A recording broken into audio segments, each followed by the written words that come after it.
सातारा जिल्ह्यातील फलटण तालुक्यात आज एक दुर्दैवी अशी घटना घडलेली आहे। मी सध्या फलटण तालुक्यातल्या खामगाव येथे आहे।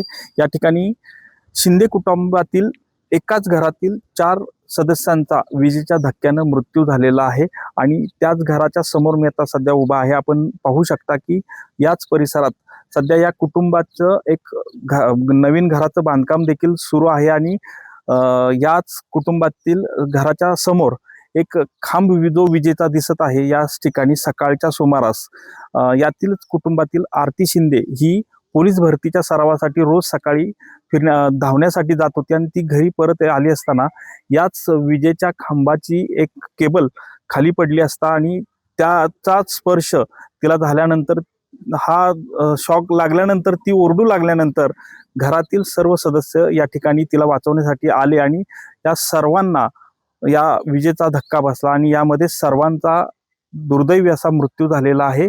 यामध्ये कुटुंबातील एक सदस्य सध्या जो आहे तो यातून बचावला आहे, मात्र इतर सर्वच सदस्य जे आहेत त्यांना मृत्यूनं गाठलेला आहे।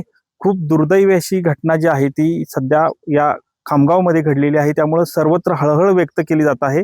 सध्या या कुटुंबाला कुठेतरी मदत मिळावी आणि या पुढील घरातील सदस्यांचा उदरनिर्वाह व्हावा अशी मागणी सामान्य जनतेतून होताना पाहायला मिळते।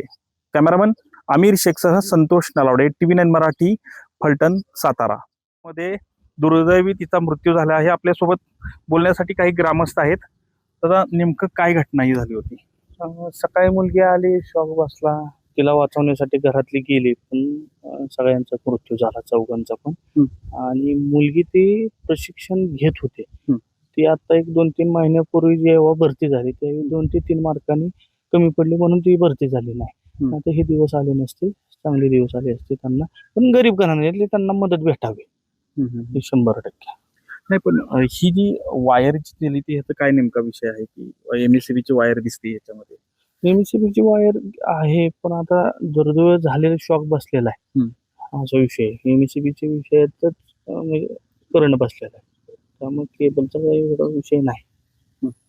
नक्कीच खरं तर यामध्ये ही दुर्दैवी अशी घटना घडलेली आहे आणि कुठेतरी शासनानं याची दखल घेऊन या कुटुंबाला मदत करावी अशी मागणी या ठिकाणी होताना पाहायला मिळत आहे। आता सध्या एक घरातील व्यक्ती सदस्य जो आहे तो या ठिकाणी जिवंत राहिलेला आहे। याबरोबरच संबंधित एक 2 महिला या देखील या ठिकाणी असल्यामुळं संबंधित कुटुंबाला कुठेतरी प्रशासनानं मदत करावी अशी आवाहन जे आहे ते या ठिकाणी नागरिकांमधून होताना पाहायला मिळत आहे।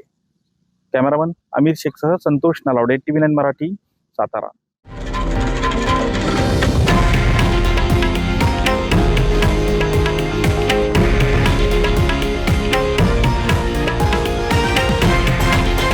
हे आहे देशातील नंबर 1 न्यूज नेटवर्क आणि आपण पाहत आहात TV9 मराठी, एकमेव।